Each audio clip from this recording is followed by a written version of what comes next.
At number 10, we've got Aquaman. Looking specifically at the redesigns that occurred between the Super Friends era and the 90s look. There's no arguing that the Super Friends look is pretty corny. Some would say that any redesign would have made it better, but what went into making Aquaman go from looking like this to looking like this was a decision that not only changed the way we saw Aquaman, but how we knew him as well. Firstly, the original look has him extremely clean looking, like he's been untouched by any battle, which we all know isn't true.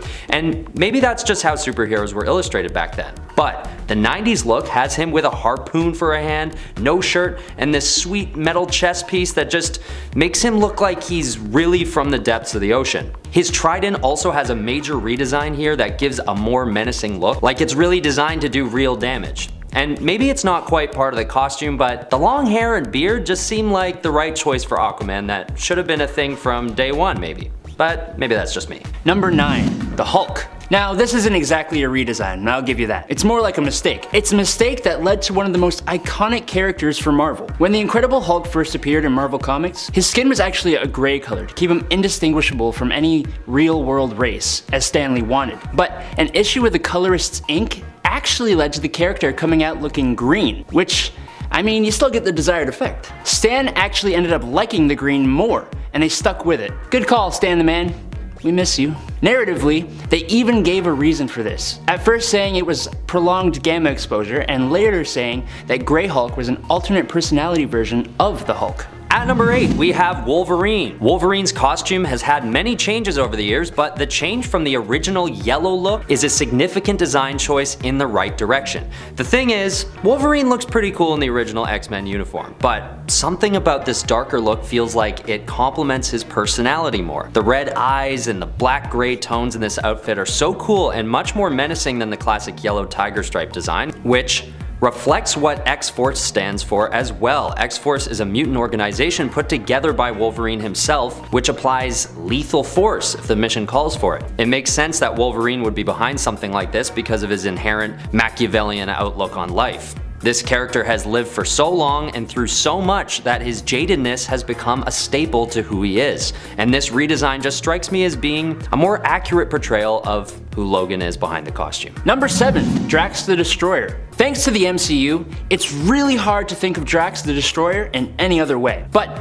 the MCU's depiction actually borrows from the redesign of Drax from 2004. For this though, Drax here was, well, he had a cape. Capes are cool, no doubt, but I mean, he's just so much better now. Take a look at his design when he was first introduced in the 1970s. Bright green skin with a very comic booky purple costume. It was unique, I'll give you that, but as the rival to the Mad Titan Thanos, it's just nowhere near as imposing and intimidating as it should be. The 2004 design with the pale green skin, red tattoos, and knives evoke the kind of strength and power that comes from the title of the Destroyer. At number 6, we have The Flash. Looking at the Jay Garrick Golden Age Flash, we can all agree that there was room for improvement. Need I mention the elephant in the room? The silly hat? Okay, I know it has sentimental value, having been his father's World War I helmet, but it just doesn't look very cool. I'm sorry. And he would use it as a weapon by throwing it at bad guys? Anyway, I'm just roasting him now. But when Barry Allen is introduced in 1956 with a new outfit, it seems like it was always meant to be that way. His helmet is replaced with a mask, and the little lightning bolts stick around, which we're happy to see. This costume then basically remains untouched until today, having undergone a few redesigns that didn't really stick, like Kid Flash, which, I don't know. It doesn't do it for me. And the John Fox look, which once again, I don't know if it's the right decision for the character. I think the best place the design has found itself is Wally West's costume, which just gives the character a sleek look with lots of integrity. Number 5, Lobo. Okay, before you jump on me in the comments saying he's a villain, he's more of an anti-hero, okay? When Lobo first appeared in DC Comics, he looked like poo. You were more likely to laugh than to think he had any kind of strength going for him. He had an orange and light purple skin-tight suit for Pete's sake. But when he reappeared with his biker motif, it just made sense. Ripped jeans, leather gloves and a vest. With all his craziness, foul language, weapons, and spiked hair, he needed the rest of him to match. And I think we can all agree his iconic hook was definitely a worthwhile addition. Let's just forget about his newest New 52 redesign though. No. At number 4, we have Iron Man. This is one of the biggest redesigns on the list, and for good reason. The old Iron Man is made to look like he's literally wearing a big suit of armor that Tony Stark would crudely bolt himself into. But over time, with the way that the character's abilities become more advanced, so does the costume. It gets sleeker, more form-fitting, and the colors are toned down a bit, making for a more realistic look, tonally. Something I noticed that's a real eyesore from the original look is the design of the face. The original eye holes and mouth make Iron Man look kind of soulless, like there isn't even a person in the costume. And sometimes that was actually the case, but as Tony Stark's storyline is refined, it seems as though his costume gets less and less blocky as well. And this wasn't only the case for Iron Man, it was arguably the case for every other hero in this list and beyond. With comic books getting more legitimized over time, the depth of all the characters expanded, allowing for cooler, less fantastical designs that you might actually be able to imagine seeing in the real world. Number 3. Spider-Man. This is an arguable point. Spider-Man's red and blue classic suit is extremely iconic, and I don't think anyone thinks it's bad. The Sam Raimi version of that suit is beautiful. But if you tell me that you dislike the Black Venom symbiote or the black cloth version of this suit, 1, you're a liar, and 2, we can't be friends. This suit was actually designed by a guy called Randy Schueller for a contest Marvel had, and they paid him $220 for it. I'm not sure how that compares to today, inflation-wise, but that $220 bought the Spider-Man's greatest designs outside the original. So great, they even came up with excuses for him to wear it after getting rid of the symbiote version of it. Okay, at number 2 we have the Batman costume designs from the movies. This is a big one that I think a lot of people agree with. Looking at his original look from the 1966 Batman TV show and the redesigns that took place to get to Christopher Nolan's designs for The Dark Knight, it's clear to anyone that these were major steps in the right direction. Although the original look was probably meant to be a bit goofy, it still could have looked a little less like pajamas and still gotten the feeling across. This is an important transformation to analyze because Batman's original outfit speaks to how seriously comic books were being taken back in the 60s, and that was not very seriously. Honestly, Adam West looks like he pulled a $10 Batman costume off the secondhand shelf at a Halloween store in November. I mean, it barely looks like the cowl fit him. And then when we were blessed with the Dark Knight trilogy back in 2005, we were reminded that these days, Batman is a serious character that deserves a serious look. His suit got darker, more slick, and it finally looked like real armor, which makes sense for the subject matter, which has, over the years, gotten much more gruesome and violent. This was an essential redesign that demonstrates not only how far Batman has come as a character, but how far comic books have come as well. And the massive success of the Nolan trilogy suggests that people were ready for that change. Number 1. Carol Danvers. The original Carol Danvers Miss Marvel costume is so incredibly different from her redesign as Captain Marvel that you'd be forgiven for thinking they were different people at first. Her Miss Marvel costume was characterized by a black leotard with a big yellow lightning bolt, bare legs, and black boots and gloves. While being an iconic costume, knowing what we know of her backstory and looking at the tone and personality of her character, it didn't seem right for Carol Danvers. When she jumped on the scene with her red and blue pilot-esque Captain Marvel uniform with the shorter hair and the star emblem, she exudes the confidence and strength that her character demands. She even still kept the red sash belt thing, which was probably my favorite part of her costume. This is the suit that inspired her MCU costume with not a single trace or mention of her Miss Marvel suit. It is also the suit that almost everyone has gotten to know her by and has completely revamped and reimagined her character. Number 10. Superman. This version of Superman, the one in the Kingdom Come story by Mark Waid, with art by Alex Ross and Mike Carlin, is set in an alternate reality, Earth 22.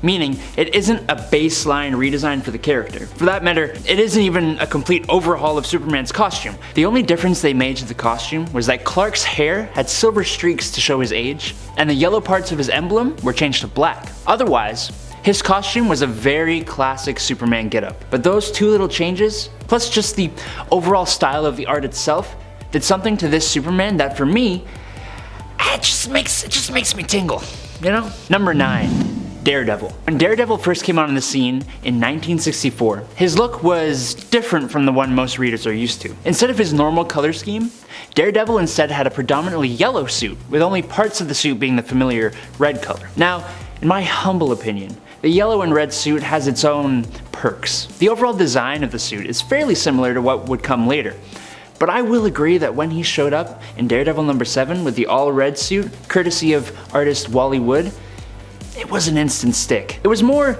in keeping with the darker, brooding, street-level nature of his stories, and it stuck for, well, pretty much the rest of his publication. Hey guys, before we go on, I just want to say a quick little thanks for watching. I also want to say thanks for those of you that leave comments below. I read a lot of them, and you guys always have interesting and helpful things to say, so thanks. Don't forget to like and subscribe, and I won't forget to get on with this video. Number 8, the Punisher logo. Okay, I want to talk about this one for a couple of reasons, but let's just say it. Straight up, it's controversial, which always makes for a good discussion. Basically, the classic Punisher logo that has been around since the 70s got a bit of a redesign this year. Punisher has joined the Hand, and in doing so, he has changed his logo to resemble that of an Oni. There's also reason to believe that the symbol may reflect his status within the organization. Unfortunately, there is also a real-world political reason for the change. The logo itself was being adopted by real-world police officers, which is kind of odd considering Punisher is pretty anti-authority, and was even worn by some of those who were involved in the Capitol riots, leading Marvel to make a politically motivated change. Love it or hate it, it is the new look for the character right now. I'm not totally opposed to it, but I know at least a few of you guys out there are a little upset.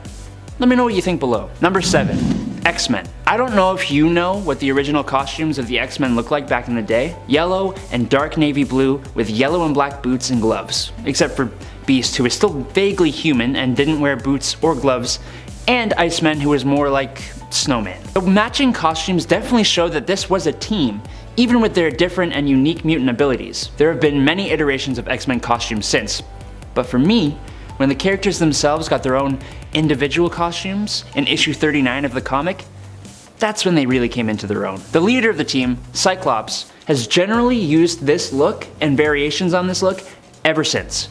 Mostly. The other members took a bit more time to find iconic looks, namely Angel and Beast, who eventually got his blue fur. Number 6, Star-Lord. When Star-Lord showed up in Marvel Preview number 4, he was a far cry away from what most fans have come to recognize him as. I think he kinda looks a lot like Owlman from the Watchmen comics, to be honest, but even Peter's personality was much different. The tagline on the comic was, "He stalks the galaxy, one man on a mission of cosmic vengeance." That doesn't sound like the typical wisecracking, sarcastic young hero we know today. Even before Chris Pratt took on the character, Star-Lord was revamped in the 2006 and 2007 Annihilation event, where he formed the Guardians of the Galaxy and got an incredible new costume change, ditching the more cow-like headpiece for a full helmet and the skin-tight outfit for a more loose-fitting uniform.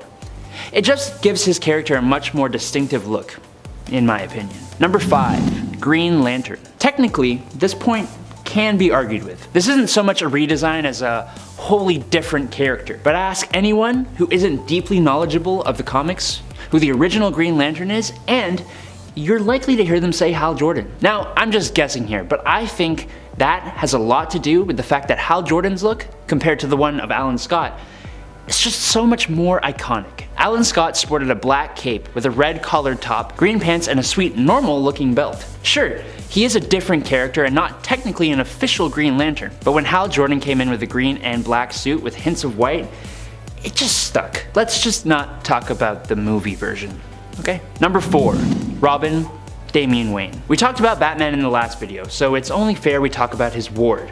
Specifically, I want to talk about the costume of the newest Robin, and Batman's son, Damian Wayne. If we go back in time and look at the classic original Robin's costume, well, let's just say it kinda goes with the costume of the Caped Crusader at the time. In other words, it's incredibly impractical. I'm also thinking the bare legs wouldn't bode too well in the streets of Gotham, but that's just me. The costume was evolved over the years for sure, but the one that Damian wears when he appears as Robin in 2006, it's just like, ooh, I like it. You know, it's kind of hard to get specific on what makes this one so much better, I'll be honest. But if we just slap up some comparison pics, I mean, it's just better. Number 3, Ultimate's Hawkeye. The Ultimate Universe in Marvel sees a lot of changes to character designs that honestly kind of reflect the MCU looks just a little bit. Overall, I think the outfits are improvements on the originals. I want to give a big nod to Ultimate Thor. But I think the best of the character overhauls would have to be Hawkeye's Ultimate Universe costume. The black vest, the crew cut, and the red glasses make him look even more like a secret agent, which he is. It's also a bit edgier and darker than his 616 counterpart, which most of the Ultimates are, considering the comics were aimed at teens. Fight me in the comments, but I definitely prefer this costume. Number 2. Batgirl. Batgirl first appeared in Detective Comics 359, sporting an all-black costume with a yellow bat symbol, belt, boots, and gloves. Personally, I didn't have much of a problem with this look. I thought it was simple, for sure, and quite basic. Just like the other members of the Bat family, Barbara Gordon also got a ton of redesigns through the years. But in 2014, when she got a redesign thanks to artists Cameron Stewart, Brendan Fletcher, and Babs Tarr, the new look, much like Damien's Robin suit, just made more sense. The costume was much more practical.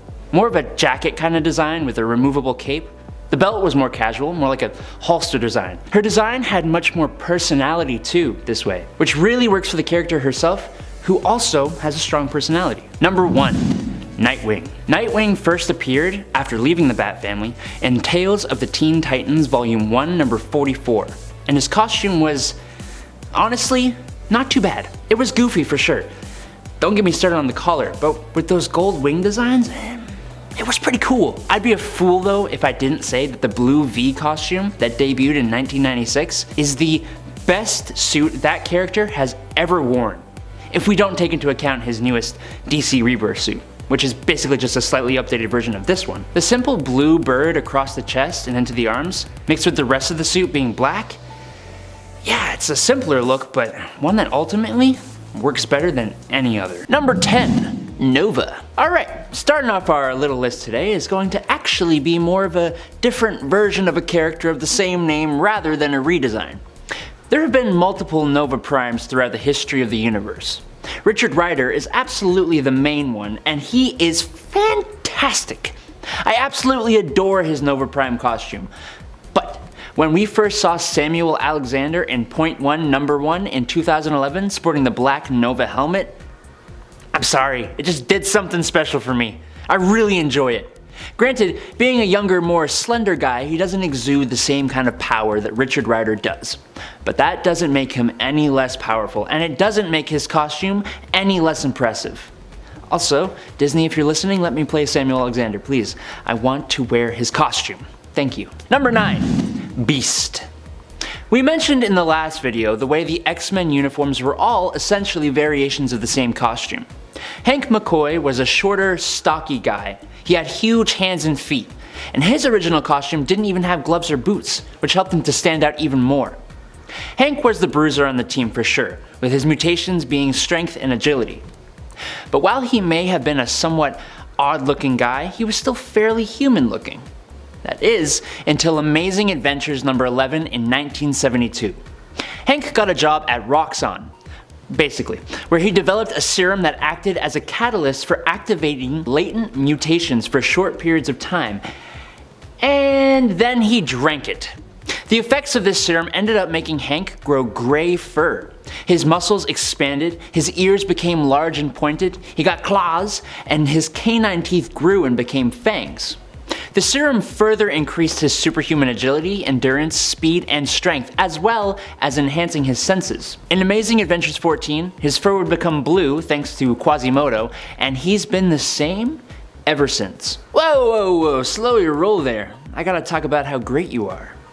Every time you like and subscribe, it sends a ripple through the YouTube algorithm that makes this channel look just a bit more attractive. So thanks for doing that. Don't forget to check us out on Facebook as well. And I'll carry on making this video. Number 8. Scarlet Witch.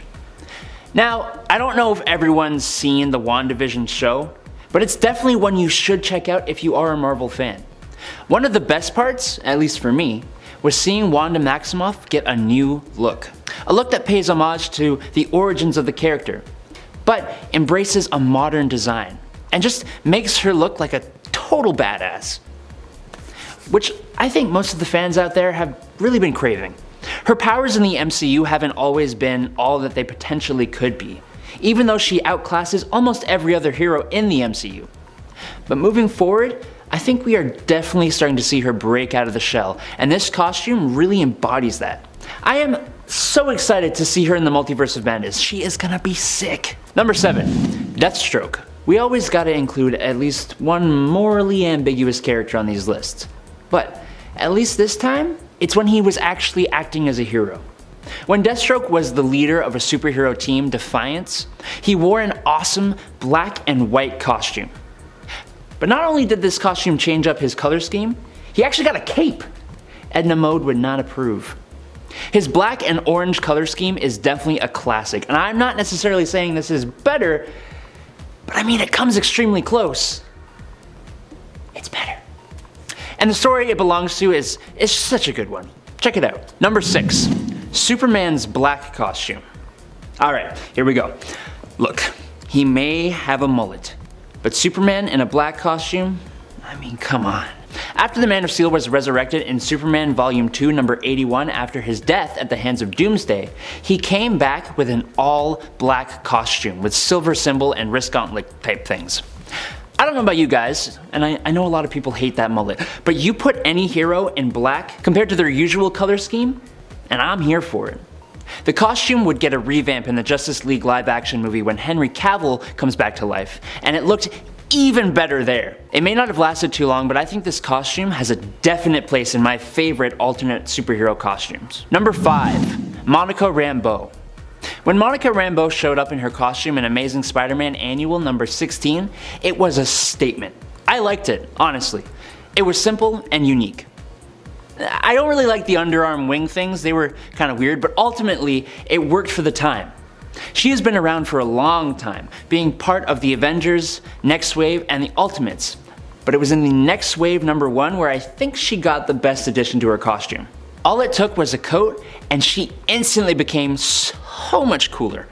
The color of her under costume changed a bit, which it consistently does, but the jacket has now become a staple, and every time she's wearing it, I am swooning. Number 4, Red Hood. When Jason Todd was killed by the Joker in Death of the Family, it was a huge thing.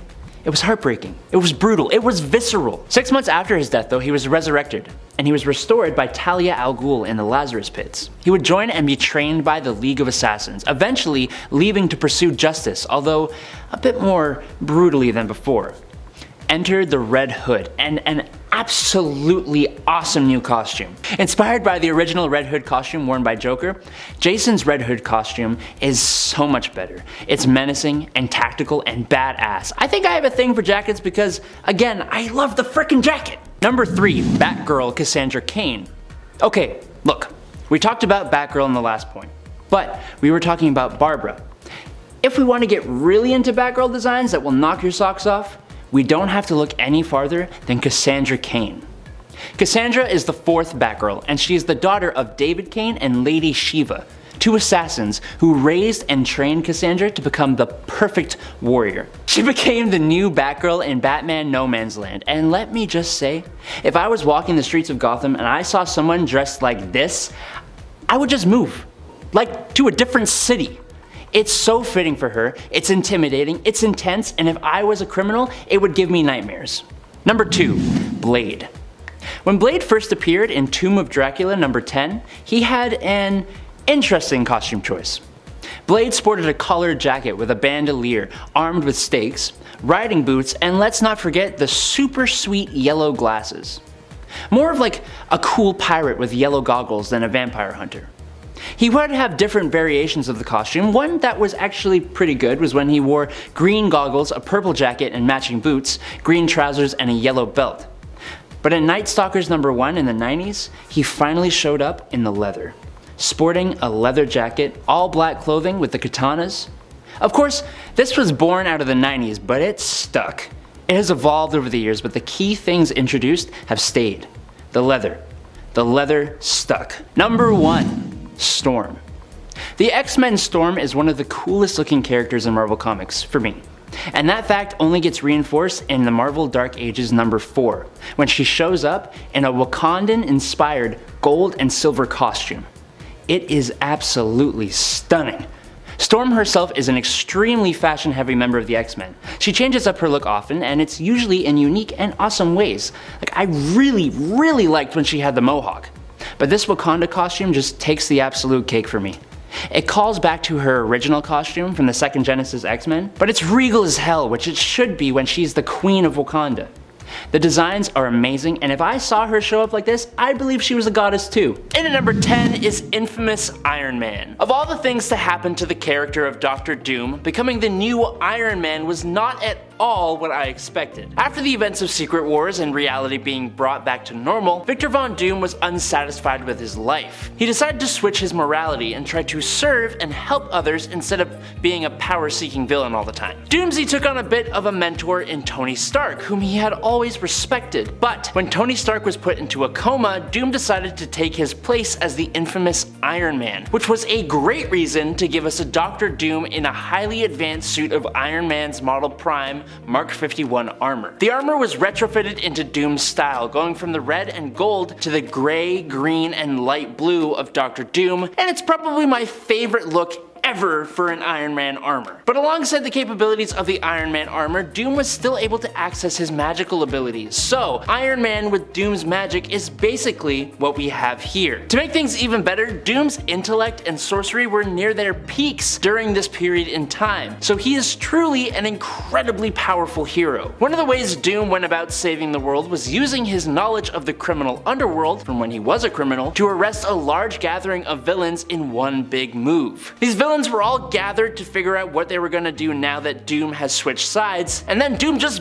busts in through the roof and takes down heavy hitters such as the Wizard, the Wrecking Crew, the Hood, and Jigsaw all in one go. So cool. Number 9, Cassandra Cain Batgirl. If we want to really get into Batgirl designs that will knock your socks off, we don't have to look any farther than Cassandra Cain. Cassandra is the daughter of David Cain and Lady Shiva, two assassins who raised and trained Cassandra to become a perfect warrior. She became the new Batgirl in Batman No Man's Land, and her costume was such a drastic change compared to other Batgirls of the past. If I was walking in the streets of Gotham and I saw someone dressed like this, I would just move. Like to a different city altogether. I would be gone. Going from the almost friendly seeming outfits of Barbara Gordon's Batgirl costume to this dark and brooding costume with basically no human facial features, it's so fitting for her and her character. It's intimidating, it's intense, and if I was a Gotham City criminal who came face to face with this in the middle of the night, my life would flash before my eyes. Hey guys! I just want to say a big thank you for being such a great community. We appreciate the thoughts and opinions down in the comments below. Make sure to let me know your favorite villain redesigns and be sure to like and subscribe if you wanna. But moving on to number 8, it's Nightwing. Dick Grayson was the first ever sidekick to step out from under the shadow of his mentor and become his own genuine certified superhero. First appearing as Nightwing after leaving the Bat family in Tales of the Teen Titans Volume 1 number 44, his costume was honestly not too bad. Yes, it was goofy for sure, don't get me started on the collar, but with the gold wing design, it was honestly pretty cool. Now while the suit has had a large number of variations over the years, I'd be a fool if I didn't say that the blue V costume that debuted in 1996 isn't the best suit that character has ever worn. Ever since this came out, it's just stuck, with later suits just being variations of this classic look. His newest DC Rebirth suit is a close second, and it is basically just a slightly updated version of this one, which makes this the real turning point for Nightwing's costumes. The simple blue bird across the chest and into the arms mixed with the rest of the suit being black.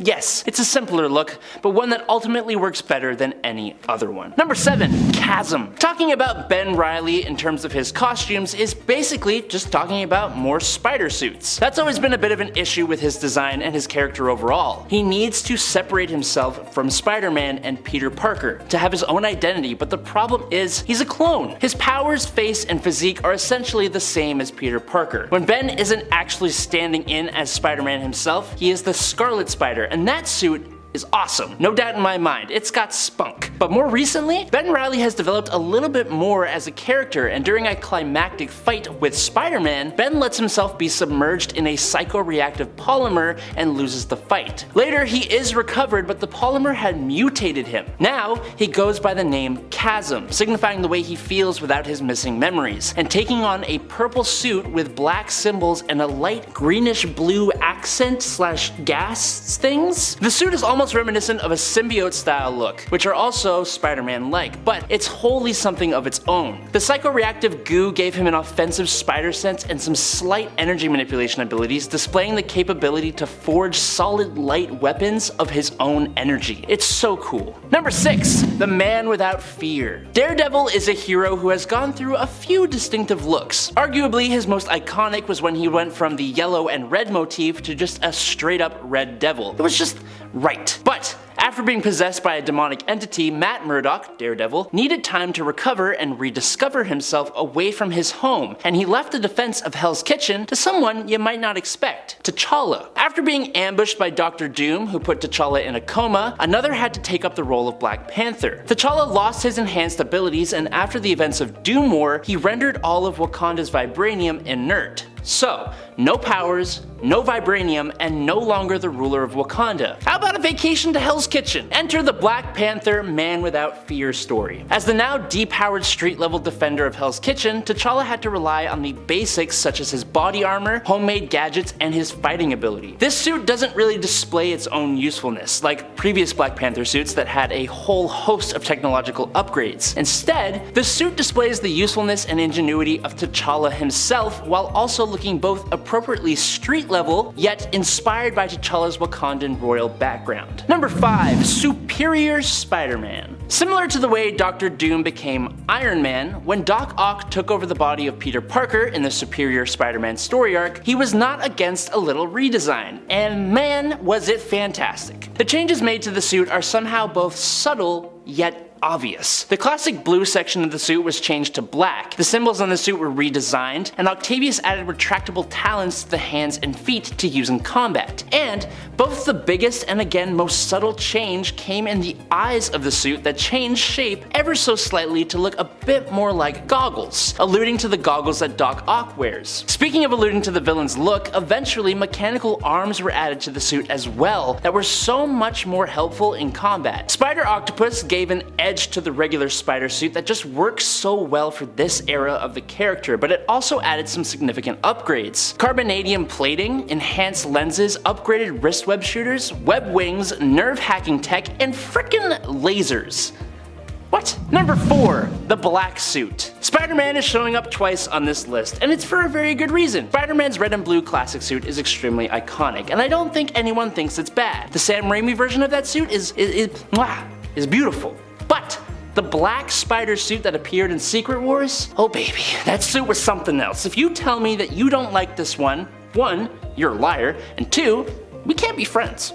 Sorry. This suit was actually designed by a guy called Randy Schuler for a contest Marvel had, and they paid him $220 for it. $220 for one of the most fan-beloved Spider-Man suits. $220 for what eventually would become one of Spider-Man's greatest villains and eventually one of Marvel's most popular anti-heroes. This is the best investment Marvel has ever made. The black symbiote suit was so great and so popular that Marvel even came up with excuses for Peter to get a regular cloth version of the suit made by his girlfriend Black Cat. That wasn't a brain-consuming symbiote and just had the benefit of stealth, intimidation, and looking sexy. Damn. Number 3. Catwoman. The history of Catwoman's look is a long and honestly incredibly odd story. In the beginning, Selena Kyle was just a woman in a green dress that was also a thief. She eventually donned an orange costume with a cape, and eventually she added a terrifying full cat face mask in the 1940s Batman number 3. Now over time, she would go through a number of looks with a purple gown, which eventually became a bodysuit, and eventually a black bodysuit that connected to her cat-shaped mask. And we can never forget the leather Tim Burton Catwoman costume. That was mwah. But speaking to her character and the actual occupation she has as a thief, no design matched up to the suit created by Darwyn Cooke, created for the character after the end of her first ongoing series. A leather suit which had a more practical vibe was matched with a pair of cat eyes goggles, and it became what is arguably the character's most popular costume, with later redesigns all primarily retaining the key elements of this suit. Number 2. Wolverine's cowl. How could we see it coming? It was one of the first redesigns for the character, and it was so iconic that he hasn't really deviated from the look ever since. When Wolverine was introduced as the Canadian superhero, his design philosophy was to just make him look like an animal. original. So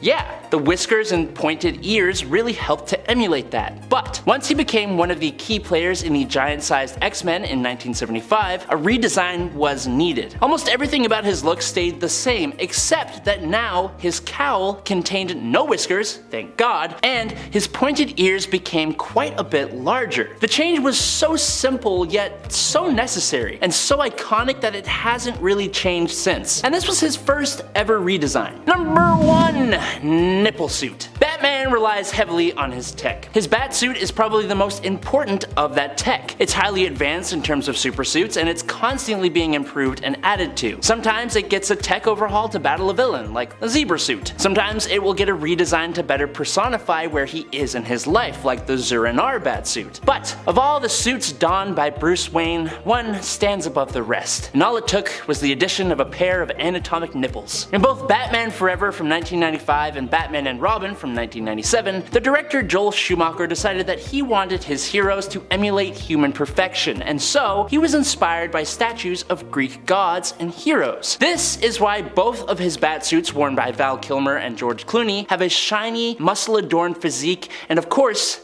nipples. It's really a very small detail, and if it wasn't for a close-up shot of just the chest and its extremely prevalent nipples, I might not have even noticed. But when you realize those nipples are there, you realize that no other superhero has nipples built into their costume. Iconic. Nice. Number 10. Black suit. Not everyone knows the origin of Venom and how the symbiote, now often associated with Eddie Brock, started out as a straight-up suit redesign for Spider-Man. That's what I'm here to tell you about. This suit created waves when it first appeared in Amazing Spider-Man issue number 252. Originally, it was meant just to be a change-up of costume colors for the web-spinning hero, but fans were not feeling it, and many expressed how much they missed the old classic red and blue costume. Because of this, the black suit, as it was known then, was given a backstory wherein it was explained the suit was not just a suit, but an actual living being, an alien creature known as a symbiote, which Peter had found during Secret Wars. Despite the fact that Peter would eventually part ways with it, the suit would stick around in the comics and eventually find its way to longtime host Eddie Brock, becoming the villain, later turned anti-hero, later turned somewhat full-on hero, Venom. And friends, before we move on to our next spot on this list, if you love what we do here at Top 10 Nerd, be sure to let us know by clicking that like button. Number 9. Superior Spider-Man suit. This suit pretty much never belonged to Peter Parker, but it is affiliated with the title of Spider-Man, so I think I can still count it here. And it was still used by Peter's body at least, just not while it was being controlled by his own mind and consciousness. This suit was built by Otto Octavius following his body swap plan with Peter Parker. So it's Otto in Peter's body operating under the mantle of Spider-Man. Otto ended up adopting the mantle of Spider-Man in an effort to prove he could do a better job as the hero, and after being inspired to take up the mantle by Parker on his deathbed. I don't think he was going to initially do that, but he ultimately did decide to. This all happened while Peter's mind was inside Octavius's failing body. Otto modified the suit after becoming Superior Spider-Man, adding claws and foot talons, a carbonadium lining to enhance strength, and more importantly prevent further body swapping, as an homage to his previous title, Dr. Octopus. That isn't even all. Later on, he would also add energy weapons to the suit.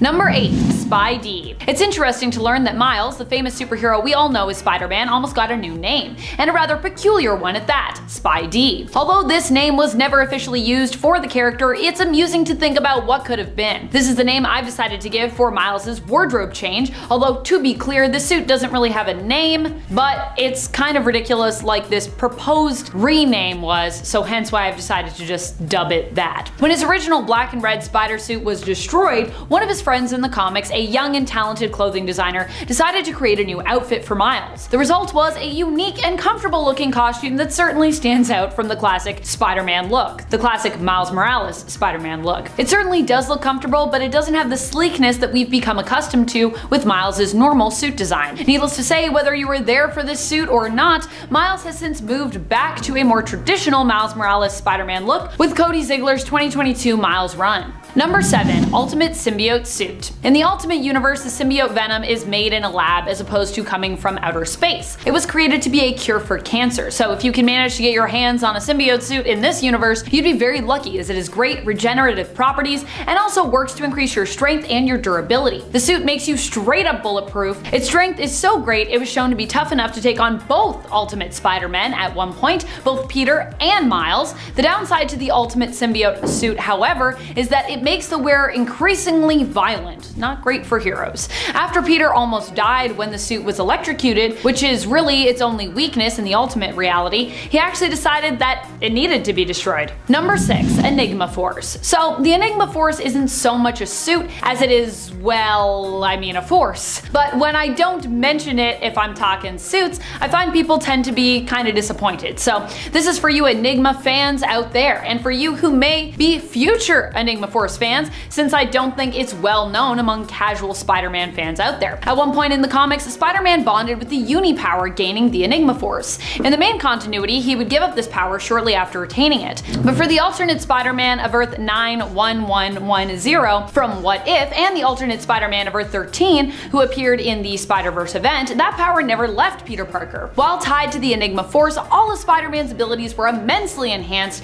and he also gained the ability to see things at a subatomic level and manipulate matter and energy. Number 5. Uru Suit. During the Fear Itself event, pretty much every hero was given their own set of Uru weapons and armor after Tony Stark made a deal with the Allfather Odin, which allowed the billionaire genius to work alongside the dwarves of Nidavellir. Crafted for Spider-Man to wear and wield in the coming war against the God of Fear, known as the Serpent, aka Thor's uncle, called Borson, Spider-Man was given a suit made of one of the strongest metals in the entire universe: Uru. In addition to this, he was given 2 Uru gauntlets, one for each wrist, for him to fight with, which each came equipped with Uru blades. These items were so powerful that Odin insisted after the war they must be returned and destroyed, melted back down into the Uru stone-like metal that they were crafted out of originally. Number 4. Spider-Man 2211. Max Bourne is a Spider-Man from the future. His suit is definitely one that any version of Spider-Man would be lucky to have in their closet. It is bulletproof, has 4 mechanical arms, and comes with a helmet that can help him literally see into the future. I mean, seeing into the future is a pretty insane power all on its own, to be honest. That's like a next level spider sense built into your outfit. He's also got electro and guided webbing at his disposal, environmental controls, and the suit even allows him to time travel. So not only can he see the future, but he can also visit the future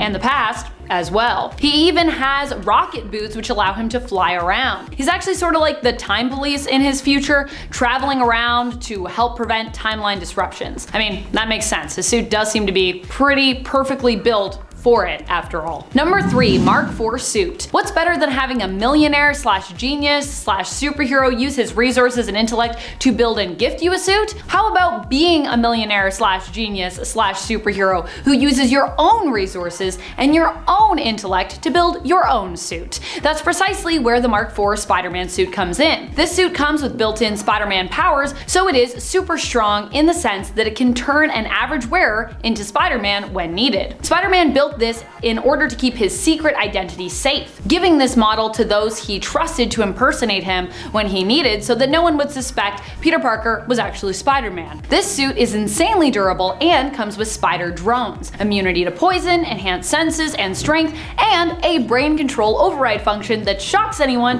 who comes into physical contact with the suit, which causes them to basically lose control of their motor functions for a lengthy period of time. Number 2. Future Foundation. This suit was given to Spider-Man following Johnny Storm's perceived death in the comics. When Spider-Man stepped in to sort of take on his role with the Fantastic Four, as well as working with the Future Foundation. This suit is made out of unstable molecules that Reed Richards, aka Mr. Fantastic, created slash discovered. The makeup of the suit makes it more durable, increasing its resistance to pressure, heat, and cold. Spider-Man can also change the look of his suit with just a thought, turning it back to his traditional blue and red suit, or turning it all black to stealth mode. It can even transform to resemble civilian clothes. Unstable molecules, they're wildly powerful. Honestly, I think we need more suits in the comics that actually use them because I think this suit was super cool. Number 1, Mark II suit. I love that Spider-Man sometimes numbers his suits like Iron Man. I think it's really cute. The Mark II is a suit Spider-Man created when he was suffering from a loss of his spidey sense. To compensate, this armor was made to be bulletproof and more durable than most, allowing him to get shot multiple times by the villain and taker of lives, the deadly Massacre, without being harmed in battle. The suit was used by both Superior Spider-Man and Peter Parker himself. It also came with magnetic web shooters, which helped to block radio frequencies so the Massacre could not activate his traps from a distance, something he was super known for doing. Coming in at number 10 is Yeoman America. Back in Avengers Volume 3, number 2 in January of 1998, Morgan Le Fay's reality distortion wave caused the time period to be altered to a medieval setting, which also altered the Avengers' clothing, speech patterns, and thought processes. For Steve Rogers, he became Yeoman America, so he basically became like a knight-like soldier with stars and stripes armor, a sword, and a more fantasy-like shield. There's nothing particularly fancy about this armor, no crazy upgrade or anything, it's just so fun. So fun to see Avengers in different time periods, and as Morgan's new elite guard, the Queen's Vengeance, all these time-displaced Avengers look super cool and unique, but none caught me off guard like Captain America did. Number 9, Hydra Cap. While this version of Captain America did appear largely in the 616 reality, he is actually technically from an alternate timeline created by a Hydra brainwashed Cubic who used her reality warping powers to make Captain America his, quote, ideal self.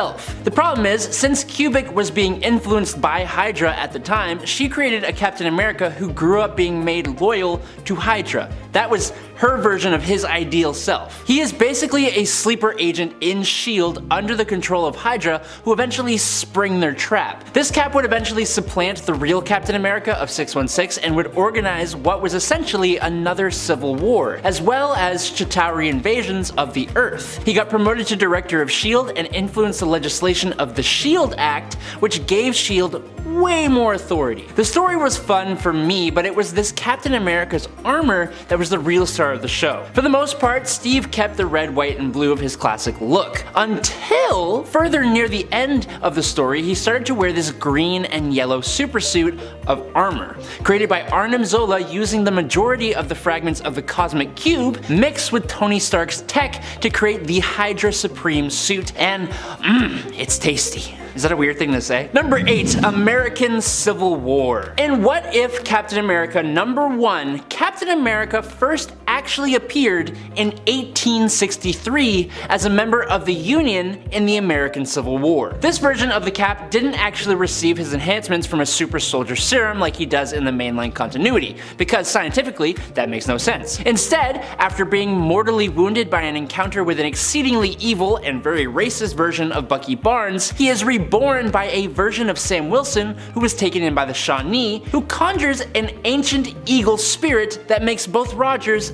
and Bucky Barnes, quote, the same on the outside as they are on the inside. And you're right, that isn't any more scientifically possible, but it's fun. His suit that he wore was more Civil War era appropriate, wearing a coat, pants, and boots of the Union. However, his classic helmet was replaced by more of a headdress with a shield made of unknown bulletproof material. Now, this version of Captain America could actually summon a spirit eagle that would fight on his behalf. The uniform was supposed to represent unity of all peoples in America, which is what this Captain America fought for and what he normally stands for all the time, usually, unless he's from the Ultimate Universe, because then he hates French people. Number 7, Secret Avengers. Now, what we have here is a much more subtle Captain America suit, but it is both my favorite and Chris Evans' favorite, the real Captain America, so I think it deserves to be here. When Steve Rogers became Commander Rogers of the Secret Avengers following the Superhuman Civil War, he adopted a new suit design. It's actually very similar to and was the inspiration for the MCU Captain America Winter Soldier suit. The suit itself is more subtle, like I said, featuring a dark blue color scheme with a simple silver star and like stripes design. It reflects the serious darker tone of both the Secret Avengers stories in the comics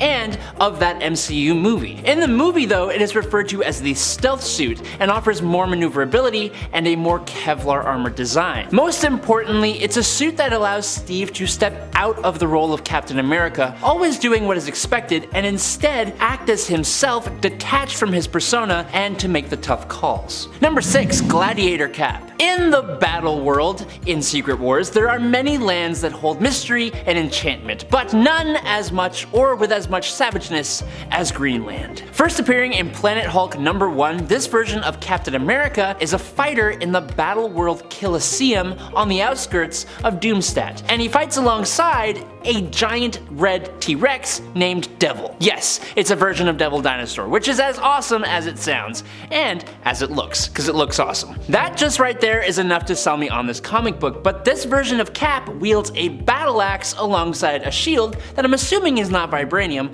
but it also takes a beating, so who knows. He also wears battle armor in true gladiator fashion, with long blonde hair and no helmet. He is sent by God Emperor Doom and Sheriff Strange to go into Greenland, which is basically inhabited by Hulks everywhere, with his mission being to eliminate the Red King. It's Gladiator Steve Rogers with a battle-bound T-Rex. You don't really have to ask any questions here, just go and check it out. Number 5. Sam Wilson MCU Captain America. At the end of the Falcon and Winter Soldier, fans were given the absolute treat of seeing Sam Wilson's debut as Captain America. Now before wielding the shield, we all recognized Falcon as a hero by himself. However, his outfit here, which was ripped almost completely from his comic book counterpart, mixes his winged suit with a new and improved and armored Captain America suit, which had fans in a frenzy when it was revealed. In true MCU fashion, the new Captain America made one hell of a badass first appearance that left us salivating for more. From what we have seen of on-set photos though, it appears Marvel has changed Sam Wilson's suit somewhat going forward. I hope not too much though, because his new Captain America suit had such an impact. Did you like the suit? Let me know down below. Number 4. Peggy Carter. We all know who Peggy Carter is thanks to the MCU, and if you've seen the What If show, or now Multiverse of Madness, you know alternate versions of her get the Super Soldier Serum in place of Steve Rogers.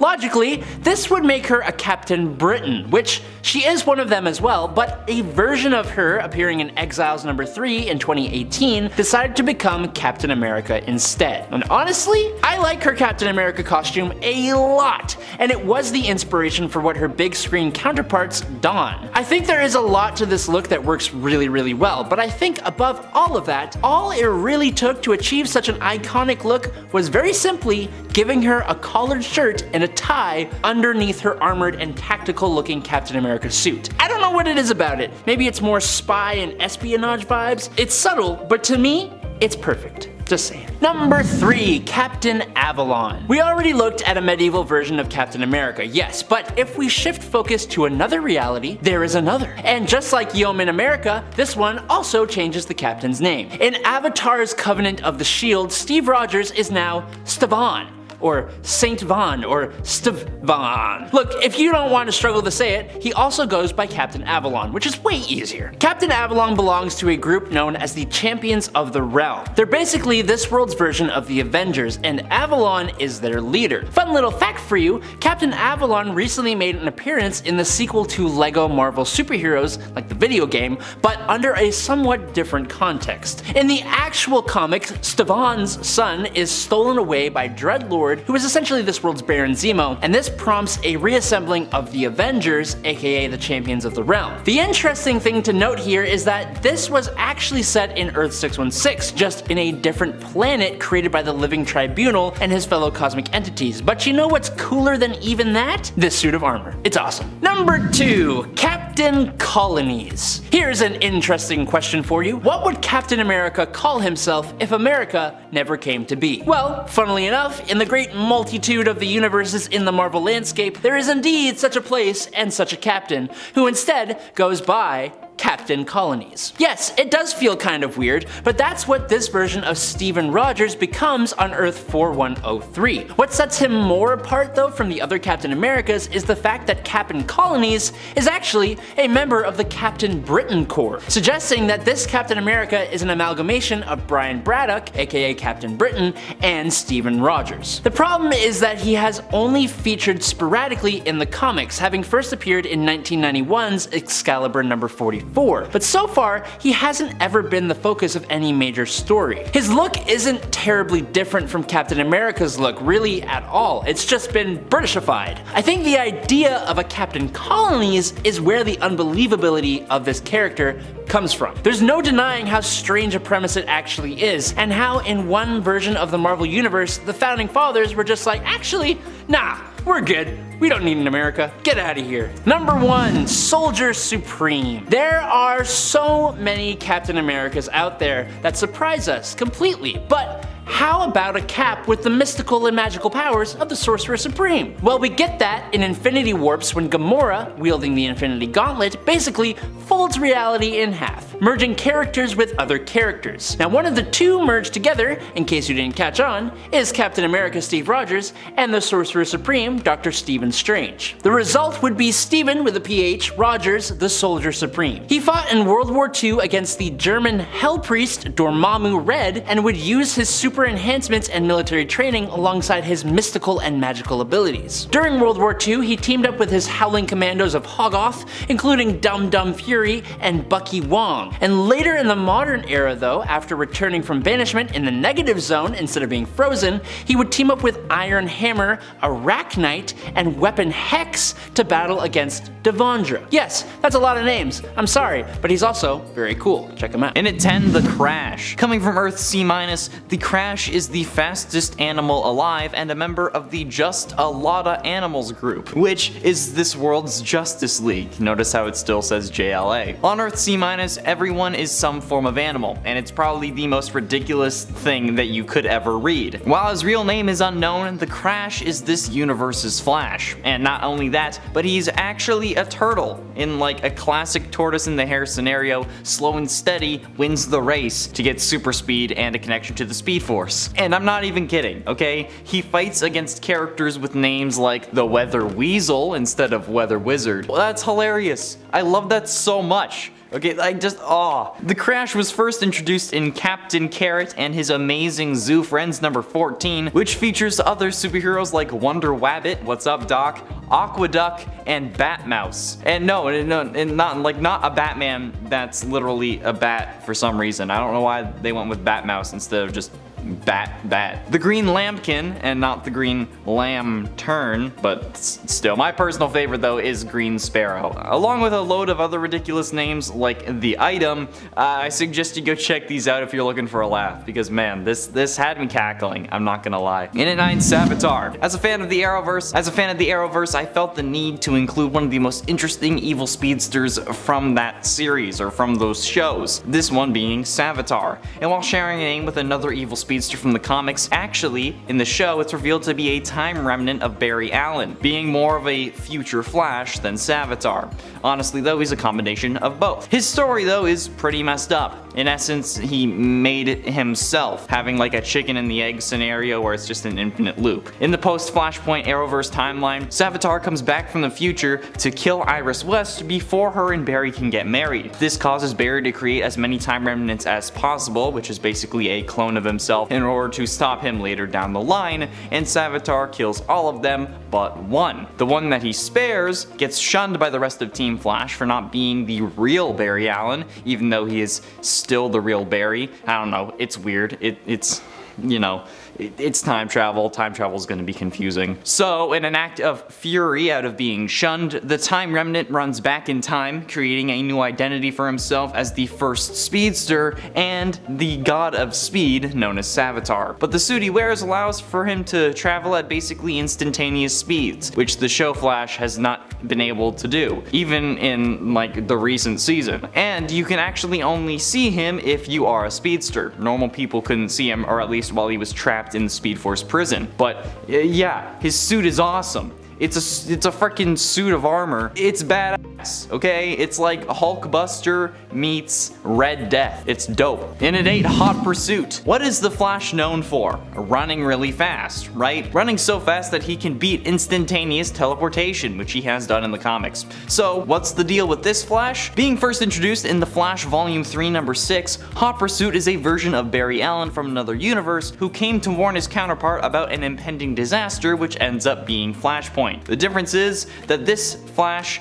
doesn't run. He instead has a Speed Force powered motorcycle called the Cosmic Motorcycle. Yeah, his cowl is a motorcycle helmet and his suit is black and white. This version of Barry Allen doesn't seem to have a physical connection to the Speed Force, only being able to access it through his motorcycle. Unfortunately though, Hot Pursuit dies 6 issues later in The Flash Volume 3 number 12 as a part of the Road to Flashpoint event. The moniker of Hot Pursuit would later be adopted by Patty Spivot after she stole his gear from the Central City Police Department. Also, fun fact, the Flash showrunner wanted to bring back Patty Spivot and Julian Albert for the Flash finale, where it would have been revealed that they are now a crime-fighting duo called Hot Pursuit. In its 7th, Speed Demon. A while ago, I wrote a list about the Amalgam universe that combined DC and Marvel characters, and I've mentioned it from time to time. And Speed Demon comes from that universe. A combination of Barry Allen and Johnny Blaze. Blaze Allen, not Barry Blaze or Johnny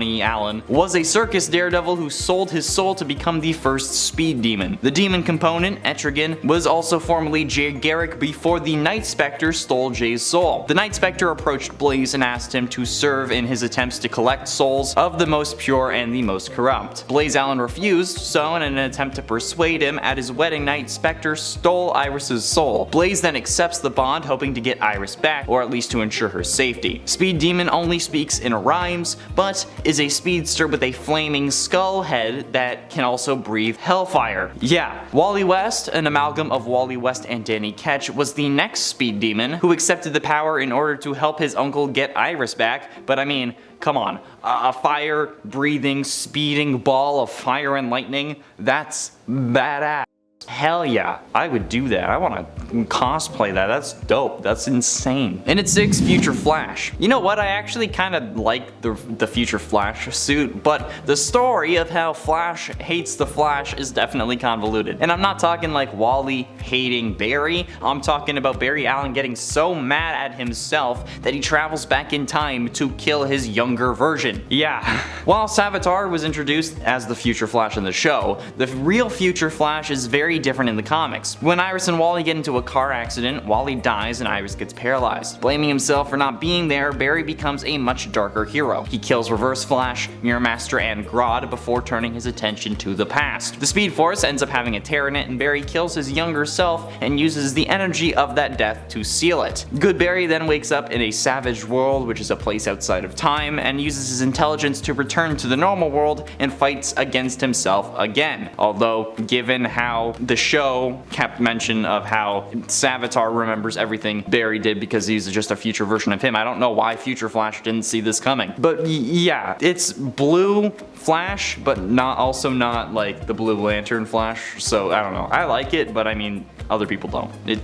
It's my cup of tea. I like it. I also don't like tea. So halfway through into number 5, the terrific What's It. Earlier I talked about the Crash, turtle from Earth C- that has super speed, but now I bring to you an even more ridiculous version, the terrific What's It. Burton McSnurtle first appeared in Funny Stuff number 1 in 1944 and was a World War II era hero. He has super speed, super strength, and can fly. The reason he's called What's It is because in an effort to conceal his identity, he takes off his shell when he puts on his costume, so nobody knows that he's a turtle. That's even funnier than the whole Superman glasses things, okay? And like, this version is a version of the Flash because he dresses like Jay Garrick with the helmet and everything. I'm not kidding, it's incredible, okay? I love it so much. And his name is McSnurtle. He's McSnurtle the Turtle. Hell yeah, baby. And in 4, Bizarro Flash. When Bizarro III found himself infused with radiation from a blue sun, he got the power to replicate himself as well as create other Bizarro life forms based upon the likeness of people from Earth, which is going to have a ton of legal repercussions, but whatever, that's aside the point. He used this power to create a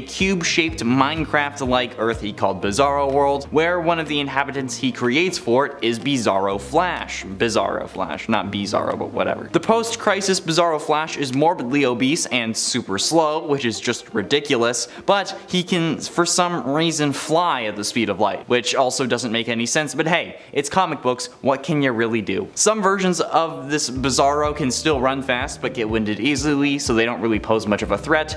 Certainly not against someone like Kingdom Come Flash, who never stops running, but this version of Bizarro Flash also has a line of mustard for a logo instead of a lightning bolt, which just makes it funnier, although I do have a craving for hot dogs. Getting close to the end, and at number 3, no rules to follow. In an Elseworld story where metahumans are hated, much like mutants in the Marvel Universe, 10 individuals with superpowers band together to try to get the world to trust them by doing good deeds. These people, who on another Earth would be known as the Flash, Shark, Fire, Dr. Light, Polaris, Power Girl, Poison Ivy, Tasmanian Devil, Changeling, and Metamorpho, unfortunately don't accomplish their goal, since their attempts to contain a nuclear meltdown make everything worse. After this disaster, metahumans go into hiding, and a few metas, Flash included, began raiding military bases that had previously attacked them. But after a battle with the quote-unquote Control Squad, which was a group of high-tech operatives with the Wayne Foundation created to fight the metahuman metas, caused an even further split, resulting in Ivy, Changeling, and Metamorpho all hating the military even more. But when Superman showed himself, after some convincing, Wayne funded a new group made of the 10 original metas minus those who wanted revenge, and replaced those 3 with Blue Beetle, Booster Gold, and Superman. This new group, which was dedicated to upholding tolerance and justice for humans and metahumans alike, became known as the Justice League. But this version of Flash looks really weird, okay? It's like if Juggernaut was cosplaying the Flash, which is kind of cool, but also extremely terrifying. Penultimately, in at number 2, White Lantern. When Barry Allen became a White Lantern at the end of the Blackest Night storyline, he in essence became a god. I described this in Most Powerful Green Arrow's list, but hot damn do these dudes have some sweet powers. They can use any color of light from the spectrum of light, since, you know, white light is just a combination of all other colors, because, you know, I'm sure you've seen that album cover, you know, or at least the Eevee version of the album cover when it's like the prism and whatever. And you know that White Lanterns also have power over life, including the ability to duplicate their rings and resurrect people. Basically, anything you can think of, they can do it. It's actually insane. The White Lanterns are basically gods, but with many different avatars. Like whatever god you believe in, or like if you think of duplicating themselves, they would still have powers. Yeah, okay. White Lanterns are cool, okay? Just they're dope. And finally, in at number 1, Black Flash. The actual physical representation of death for all speedsters, Black Flash is the Grim Reaper of the Speed Force. Making his first appearance in The Flash Volume 2 number 138 from 1998, he was seen before the deaths of several speedsters including Barry Allen, Johnny Quick, and Bart Allen. He also tried to return Wally West to the Speed Force, however was unsuccessful, taking Linda Park instead, Wally's girlfriend. Black Flash eventually returned to try and claim Wally again, freezing time for everyone without a connection to the Speed Force, but thanks to the combined efforts of multiple speedsters, Wally was able to race Black Flash to the end of time, causing death to have no meaning, I guess. The CW Black Flash, which was really just Hunter Zolomon aka Zoom, was killed during season 3 of The Flash when Savitar lured him out of the Speed Force, and Killer Frost froze him, resulting in her first kill that actually also turned out to be her ex, which is, dare I say, ice cold. But that didn't stop the Speed Force anyway, since later in the comics, Barry Allen returned in the Flash Rebirth story, becoming the new Black Flash, so this is also a version of the original Flash, which makes it viable for this list. Coming in today at number 10 is the Heavenly Armor. This thrice blessed, lightweight, totally awesome suit first appeared in Black Panther Volume 4 number 13. Now this story focuses around when King T'Challa teamed up with Blade to fight vampires. And if you don't think that sounds incredibly cool, 1, reevaluate your idea of cool, but 2, look at this armor! It's so cool! This suit of Black Panther armor has been consecrated in the name of the Panther God, and alongside the suit he also wields the ebony blade of the Roman Catholic Church. This suit offers him other defenses and abilities than his regular suit. For example, it defends against attacks of a mystical nature specifically. This Panther habit also allows Black Panther to fly if he reaches the right speed. It's also incredibly badass. I just wish we got to see more of it though. Number 9, the Wakandan Hulkbuster. Now everyone knows that Tony Stark has has the Hulkbuster armor, incredibly useful for taking on the Hulk if he ever loses control. But what I'm sure a bunch of you didn't know was that Black Panther has a Wakandan Hulkbuster, and oh my god, it's beautiful. It was created to go up against the new totally awesome Hulk, Amadeus Cho. Unlike his Bruce counterpart, Amadeus Cho's Hulk is very in control of himself, but everyone is afraid of what could happen considering the big green gamma irradiated rage monster that Banner has a tendency to be most of the time. But we're talking about suits today, and this one was built to take on the Hulk. The Hulkbuster itself has sonic cannons, can fire spore clouds, and absorbs and magnifies energy, which is a really cool feature. The armor eventually fails against Amadeus Cho when he releases an EMP-like blast, rips the Buster's arm off, and rushes off to help his sister, but this armor very nearly brought him down, and all it takes is one story for it to be even more capable. Number 8, the God Killer Armor Mark II. If Tony Stark didn't appear on this list, I feel like I would lose all credibility for talking about comic books anymore. But we all know that Tony's armor is highly capable, and they just get better and better as time goes on. Not only that, but Tony has a suit for pretty much every occasion. For example, for a long while, most of us did not know that Tony Stark had a celestial-sized suit of armor powered by 8 nuclear reactors just casually orbiting around Mars. Or I guess you did know that if you read Avengers Volume 8 number 5. This armor became useful when the Dark Celestials attacked the Earth, and Tony used it to battle alongside giant versions of She-Hulk, Thor, and Ghost Rider, and it was incredibly cool. This armor is an absolute beast. While there are other versions of the God Killer armor, this one is my favorite, and the fact that it was just kept orbiting Mars just in case anything happened